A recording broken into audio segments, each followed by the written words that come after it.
How are you? I'm Susan Bradford, and I'm a social worker here at CAC. I've worked here for 10 years and worn a lot of different hats, but my most favorite thing is doing education and training. And I work with both staff and volunteers, and I run a program called Families Together Academy, which offers free classes for the community. But yeah, I've worked with a lot of groups, volunteer groups, learning how to set healthy boundaries as a volunteer. And, we all know that like setting boundaries is a good thing, but I think sometimes when we internalize boundaries, it sounds harsh, and I think people sometimes don't feel like they want to say no or they can say no, but there's a little bit more to setting boundaries as a caregiver. It's kind of, it gives you support as a volunteer.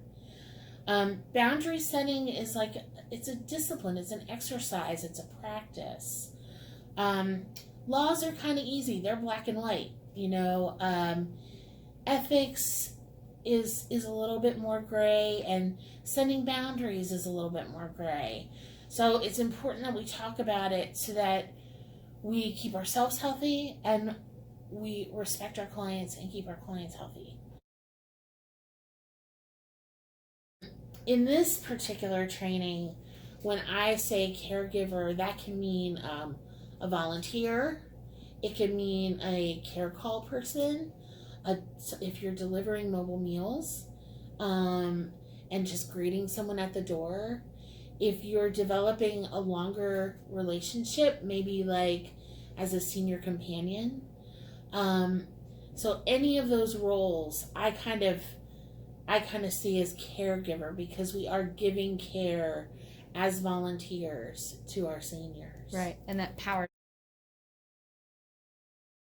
When you're a caregiver, it is not a two-sided relationship. Mm-hmm. And so there's more professional behaviors required. It would be like when you go into your doctor's office, you wouldn't sit down and go, "Hey, Amy, how's it going today?" We kind of go in and, now maybe, I don't know, maybe that's not a good example, but I know I tend to be like, "Oh, hi, Dr. Rice," and so as much as I like my doctor, I wouldn't, necessarily, call him by his first name. Yeah. The most important thing about setting these boundaries is, we want to always hold the interest of our clients, number one. And setting boundaries is a way to make sure that happens. Because we're a caregiver, that gives us a certain amount of power. And so we have to recognize that power and realize that we need to be very careful around our boundaries. And our clients are in a very vulnerable position. Any client that we're serving, they're having to ask for help. So it's really on us to set those boundaries. We can't expect them to do that for us. And many times, their needs are so great that they're just not able to do that. So we need to kind of be mindful of it. And I know that sounds like, again, like a whole lot of negative stuff in a row, but it's going to build a really positive, helpful relationship, rather than a relationship that maybe you start to feel really drained and used, or your clients feel mistreated or confused as well. So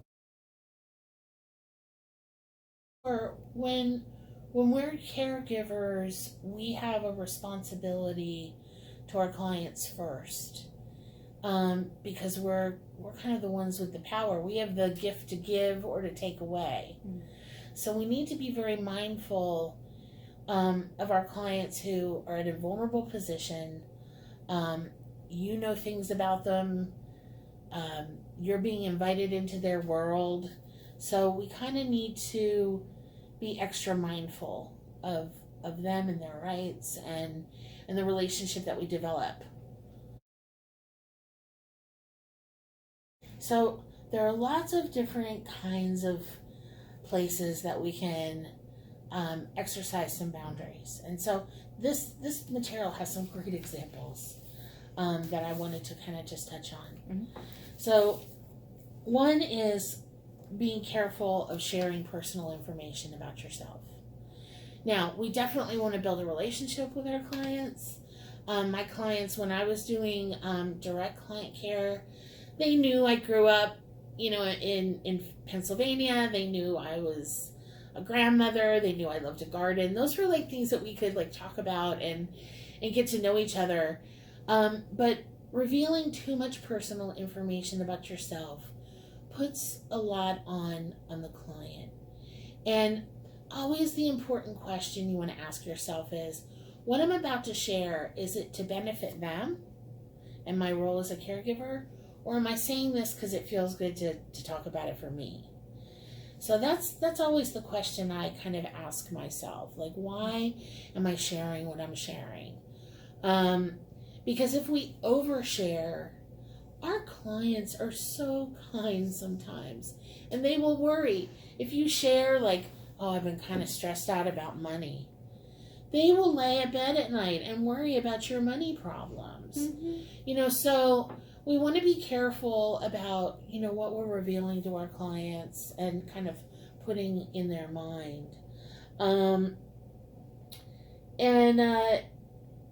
Kind of look at it. It's not like a friendship that we develop because we both go to the same faith community and we get to know each other, or we're neighbors and we start talking. It's, when you're a volunteer, you're taking on that responsibility of caring for that person. And so there's a different power dynamic there.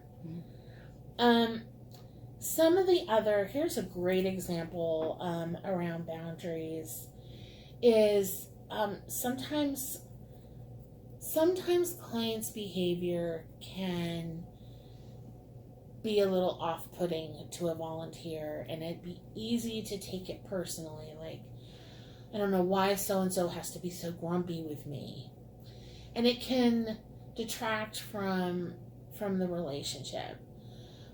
Just recognizing that our clients are sometimes going through a tremendous amount of issues. There can be loneliness, there could be poor health, there could be concerns, there could be medications. Some medications make people, when they first take it, react a little strangely until it starts to get through their system. So it's really important as caregivers to not be put off maybe by an occasional gruffness, or someone seems to be in a foul mood and say, well, I just don't want to work with them ever again.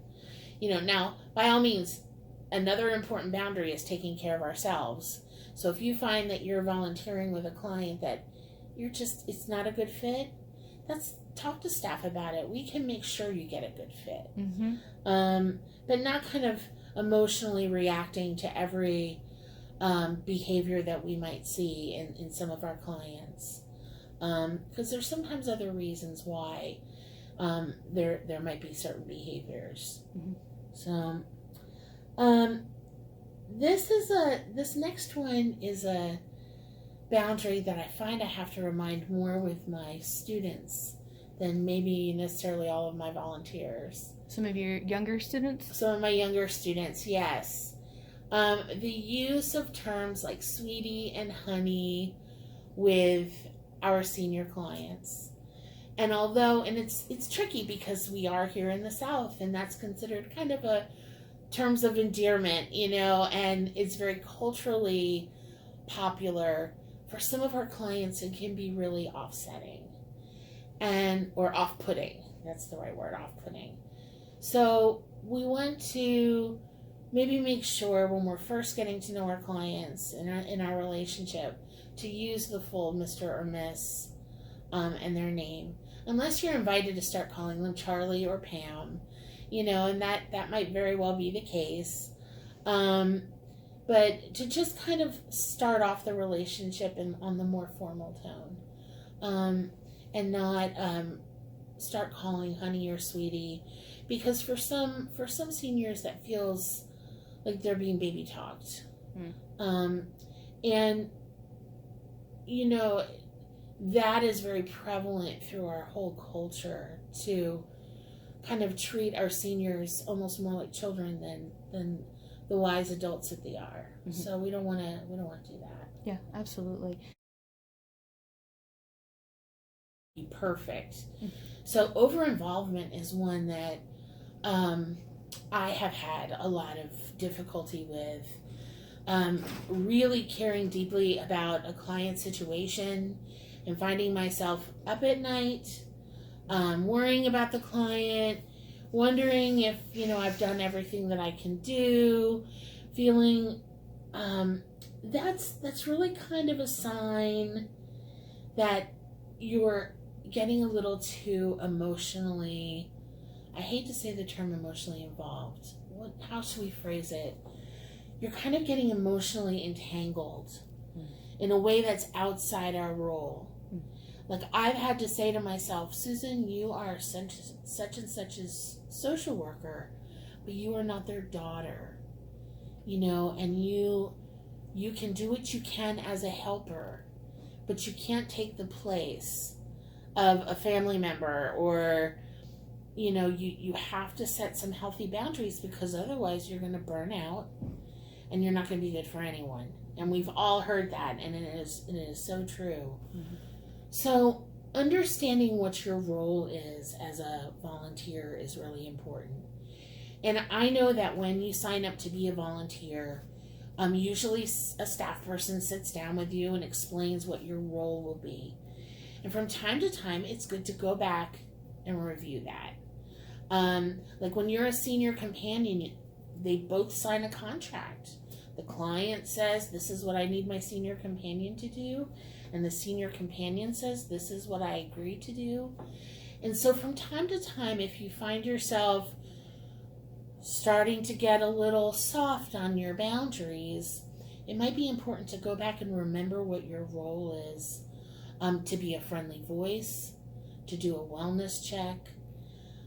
None of us can solve all of our clients' problems. And we really, when you start to feel like, well, I only know Miss So-and-so or Mr. So-and-so, and only I could be the best volunteer for them, what we're doing is robbing our clients of their autonomy, their ability to be independent as possible. We're robbing them of their power, and we're also forgetting that they are very resourceful. They've lived many long years without us. And so, you know, even though there are probably some very special things that we bring to the relationship, when we start to get over involved, we start to forget where those boundaries are, and it can end up in heartache. It can end up in misunderstanding. You start to make promises to your clients that you can't fulfill, maybe. One of the questions I ask myself is, would I do this for all my clients? And if the answer is no, then it's probably outside my boundary. If I can't buy gallons of milk for every client that I work with, then maybe I better not do that. Now, that isn't to say that your client doesn't need that gallon of milk, but we need to rely on the professional resources of the agency. And so as a volunteer, you can go back and say, I've noticed that Mr. Smith keeps running out of food or milk. How can we help find a resource for him? That's being a good volunteer. Going to the store and spending all the money out of your own pocket isn't sustainable.